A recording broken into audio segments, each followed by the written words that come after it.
Quantitatively quantitative analysis मतलब amount का analysis करना है, तो हम दो मेथड यूज़ करते हैं, ड्यूमास और जल्डाल मेथड।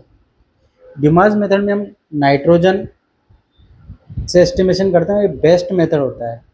और जलडाल में हम अमोनिया से अमोनियम सल्फेट के द्वारा ये यूज़ करते हैं। ठीक है, इसमें जो यहाँ पे जो बेस्ट मेथड है, ये किसी भी टाइप की नाइट्रोजन प्रेजेंट हो कंपाउंड के अंदर, चाहे मल्टीपल बॉन्ड हो चाहे सिंगल बॉन्ड हो, सभी के लिए यूज़ हो जाता है। जबकि ये स्पेशली अगर नाइट्रोजन कंटेनिंग जिसमें मल्टीपल बॉन्ड है उसके लिए यूज़ नहीं होगा, क्योंकि इसके अंदर अगर वो कुछ है तो वो उड़ जाएगी गैस की फॉर्म में, इस वजह से ये यूज़ नहीं होता। ठीक है, इन जैसे नाइट्रो है, द मल्टीपल बॉन्ड के साथ एजो वाला एजोक्सी आ गया है, नाइट्रोजन कंटेनिंग जो रिंग के अंदर प्रेजेंट है, पिरिडिन होती है ना रिंग के अंदर, एक फिनोलिन के अंदर, तो वहाँ यूज़ नहीं होता। अब ये किसके लिए सुटेबल है, नाइट्रोजन लिंक टू कार्बन हो, हाइड्रोजन हो, सिंगल बॉन्डेड होना चाहिए। ठीक है, कंटेनिंग कंपाउंड जैसे जस्ट लाइक एमीन हो गया 2 डिग्री 1 डिग्री टाइप में, या इस टाइप से एमाइड टाइप में, या फिर यूरिया हो गया, इस टाइप के ग्रुप जो सिंगल बॉन्डेड है उसके लिए यूज़ होता है। अब हमने इसके साथ अगर ऑर्गेनिक कंपाउंड के साथ इसकी रिएक्शन करवाई क्यूप्रिक ऑक्साइड के साथ, तो क्यूप्रिक ऑक्साइड में जो +2 से 0 में गया और इसका ये जल जाता है, ये CO2 में कन्वर्ट हो जाता है, 1 से तो X मोल बन जाता है, ये Y है तो Y/2 मोल वाटर बन जाता है। ठीक है, और ये NZ है, यहाँ पे Z/2N2 बन जाता है। ठीक है, हमें ये वाला निकालना, इसका अमाउंट कितना होगा, तो इसके लिए हम क्या करेंगे, इसका वॉल्यूम चाहिए, किस पे चाहिए, STP या NTP पे। ठीक है, जब ये रिएक्शन हो रही होगी तो NTP STP पे नहीं हो रही होगी, तो रिएक्शन को हम जिस भी रूम टेम्परेचर पे हो रही है या जिस भी टेम्परेचर पे हो रही है, जनरली रूम टेम्परेचर होता है, और जिस भी टेम्परेचर पे हो रही है उस टेम्परेचर पे हम सबसे पहले इसका वॉल्यूम कलेक्ट करते हैं।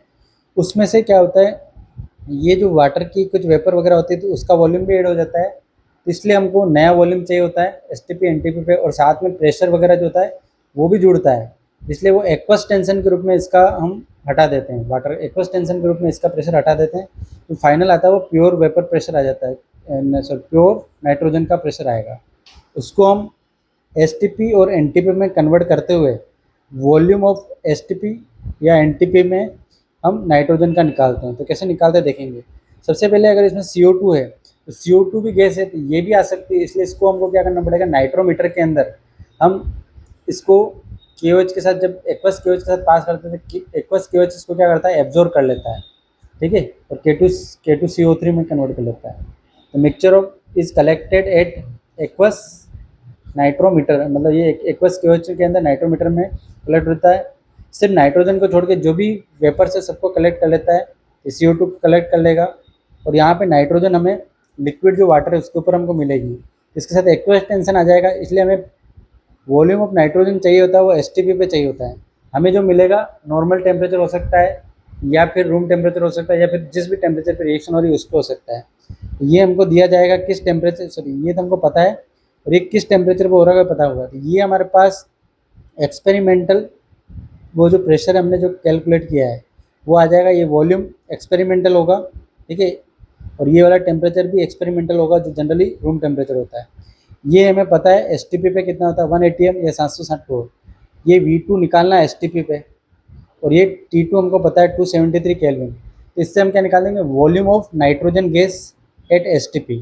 जब ये volume of nitrogen gas STP, बाकी मोल वाला कॉन्सेप्ट आप लगा के आपके क्वेश्चन को सोल्व कर सकते हो। वॉल्यूम ऑफ नाइट्रोजन गैस अगर STP पे हम निकालते हैं, ठीक है, सॉरी ये तो हमारे पास एक्सपेरिमेंटल वाला दे रखा है।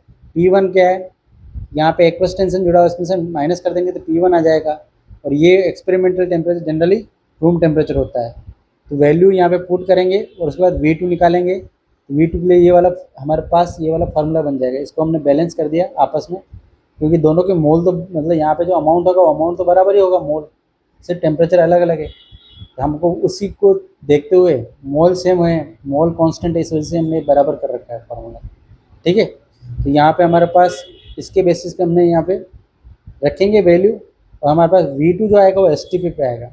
अब इससे हम क्या करें, वॉल्यूम पता चल गया तो अमाउंट भी पता चल जाएगा, क्योंकि मोल का रिलेशन है। ठीक है, 22,400 से अगर डिवाइड कर दोगे V2 को, तो मतलब given volume at STP upon 22,400 से डिवाइड कर दिया तो आपके मोल आ जाएगा। मोल को क्या करेंगे, 28 से मल्टीप्लाई करेंगे N2 गैस के रिगार्डिंग, तो अमाउंट ऑफ N2 आ जाएगा।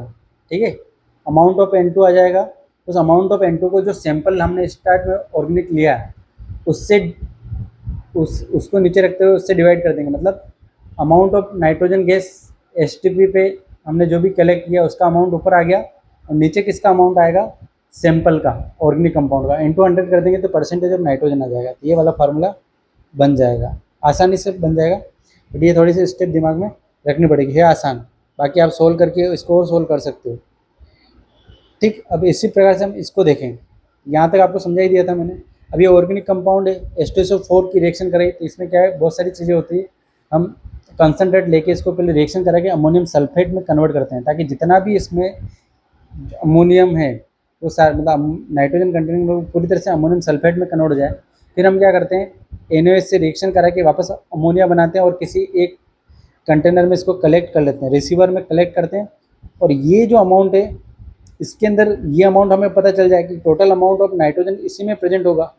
अब ये जो अमाउंट प्रेजेंट हैगा तो हम क्या स्टैंडर्ड सॉल्यूशन लेते हैं H2SO4 का, उससे क्या करते हैं, न्यूट्रलाइज करवाते हैं। न्यूट्रलाइज करवाएंगे तो इसका जो मैक्सिमम जितना भी अमाउंट ये होगा इसका न्यूट्रलाइज होके ग्राम इक्विवेलेंट की बेसिस पे ये हम अमोनियम सल्फेट दे देगा। और कुछ बचा हुआ, क्योंकि पूरी तरह से तो यूज होगा नहीं, कुछ अमाउंट बच जाएगा। लिमिटिंग रेजेंट वाला कॉन्सेप्ट लगाएं, ये लिमिट में होगा, ये एक्सेस में होगा, तो उसके बेसिस पे हमने ये अनरिएक्टेड अमाउंट होगा।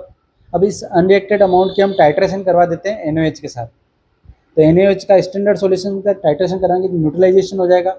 न्यूट्रलाइजेशन जैसे होगा तो पता पड़ जाएगा कि इसके कितने, इसके जो ग्राम इक्विवेलेंट और इसके ग्राम इक्विवेलेंट क्या होंगे, आपस में बराबर होंगे, लॉ ऑफ ग्राम इक्विवेलेंस के अकॉर्डिंग न्यूट्रलाइज पॉइंट पे। तब ये हमारे पास ग्राम इक्विवेलेंट जब बराबर आएगा, हमें तो किसका चाहिए, इसका अमाउंट चाहिए। तो टोटल ये जो अमाउंट है ना, इसमें से हमारे पास अनरिएक्टेड अमाउंट हटा दूंगा ना तो बचेगा कौन, रिएक्टेड अमाउंट। तो रिएक्टेड अमाउंट हमको निकालना है, तो कैसे निकालेंगे, यहाँ पे देखो ये हमको चाहिए ग्राम इक्विवेलेंट, ये लो ग्राम इक्विवेलेंट से निकल जाएगा। तो gram equivalent H2SO4 neutralise bye जो NH3 के द्वारा ये न्यूट्रलाइज हो रहा है ना, वो अमाउंट चाहिए जो रिएक्टेड अमाउंट।